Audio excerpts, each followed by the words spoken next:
Hello, everyone, and welcome back from the break. You know what time it is. Yep, it's train time. Warlords of the Deep versus We Hurt. We're going to give you some great explanations of exactly how trains work. Yes. Would you like to read some more Reddit posts about what a train conductor does? Unlike a normal train, this is a magical train made up entirely of hype. Yes. Is it like the train from Back to the Future 2? Yes. Or is that 3? Wait, which Back to the Future? It's 3 is with the train. Okay, the train at the end, the time train. It's like that. The time train. Except instead of moving through time, it just moves through tournament matches. They have some tough tracks ahead of them, though, facing off against Warlords of the Deep. That's gonna be an exciting and I would say nail-biting best of 3. Yeah, I mean it's going to be a gigantic challenge for We Hurt. We've seen them do things we never expected them to do, but this is Warlords. It's going to be very, very difficult for them to pull ahead of that. Yep. I'm personally going to make the prediction that I think Warlords is going to win this series, but then as the true Disney sports movie heroes that they are, We Hurt will then move back through the losers bracket and come and face them again in the finals. Yeah, I mean, we've already gotten confirmation that actually one of their frigate pilots is a kitten, so that fits the Disney movie plot. But we have the schedule ready, and we're going to get that up on the screen now. Just so you know exactly what you're going to be seeing after this break. It's going to be 4 teams fighting potentially 6 matches. So a lot of pressure on those teams, definitely. Yes. And this is where you separate the boys from the men. And the men from the kittens. Yes, and the men from the kittens. So we have the best of 3 between We Hurt and Warlords of the Deep, and then the best of 3 between Kolbaz Inside and Team Thingy. Those are the only 4 remaining teams in this tournament. And at the end of the day, it's going to be down to 3 remaining teams. Yep. We're going to be alternating between those 2 series so that we give the teams a little bit of time off to do their bans, to get reset up for the next match. Yes. But that way we'll be able to move through the matches as quickly as possible. We'll go from one series to the next back and forth. Yes, without completely having the teams just be unprepared for the next match. It's still going to be pretty hard. They're going to have half an hour. Yes. We should make, if you lose a ship during the match, you just have to keep going. If a team you're in a pod for the rest. Yeah, you're in a pod for the rest of the. You took some armor. You took some structure damage. Deal with it. You don't have any local structure. It would make winning the first match very, very a successful strategy. No. But if you lost your ship, you get to come back in a new ship. Oh, okay. Then everyone just brings structure reps or whole repair drones. Yeah, that's exactly why I added them. That's one of the things we should talk about. This tournament is actually slightly different this weekend. You may have noticed things looking a little crisper, damps working a little less well.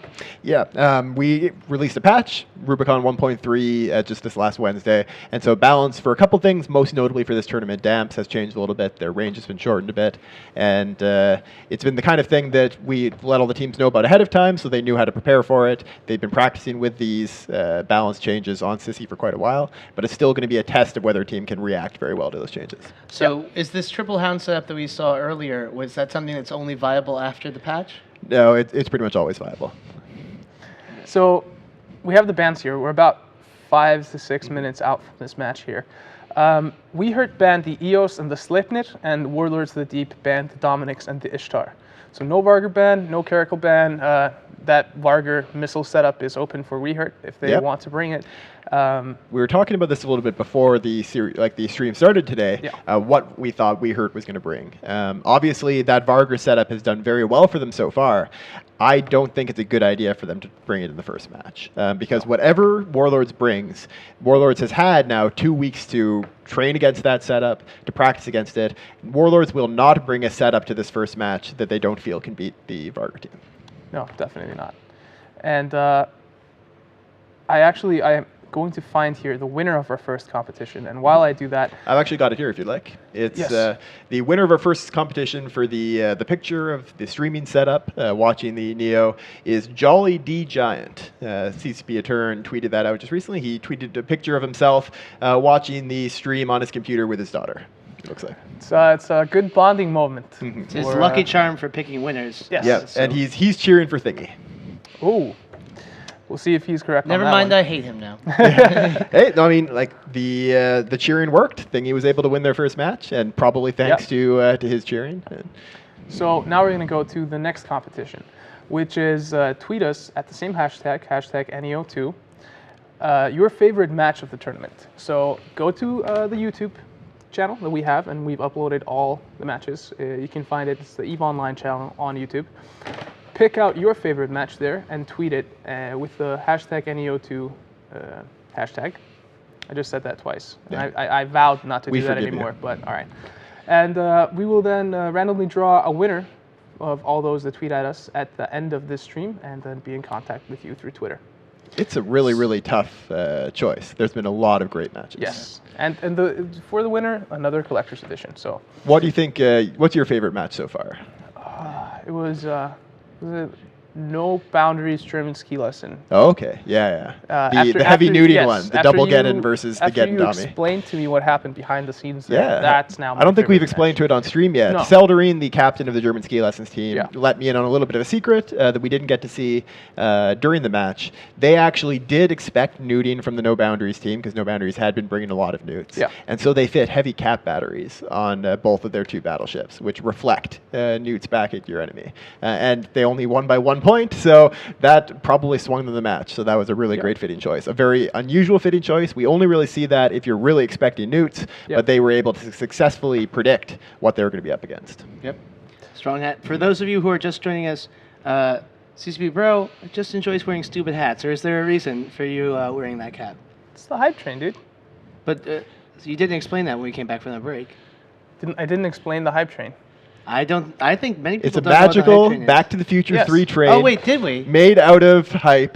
Yes. Yes. Okay. We talked about the hype It's train it's made out of forwards momentum behind the WeHeard Forward. team. Yeah. Forward momentum Yes. behind the WeHeard team. The underdog They've team that's been a big coming Cinderella in story here. and Yeah. completely giving us upset after upset. That after upset. everyone is happy about seeing their great performance, with the exception of Mr. Dolan here. Yes. Well, so as a mathematician, I know how statistics work, and they've had long shot wins every time. As a so that must mathematician, mean that couldn't add two-digit numbers together earlier. As a mathematician, I know that statistics work, that if you do something improbable over and over again, it becomes much more difficult later on for you to do improbable things in a continued manner.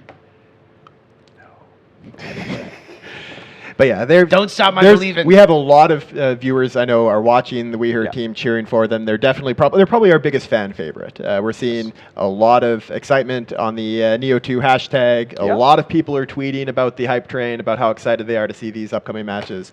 I know that it's probably the most anticipated series so far.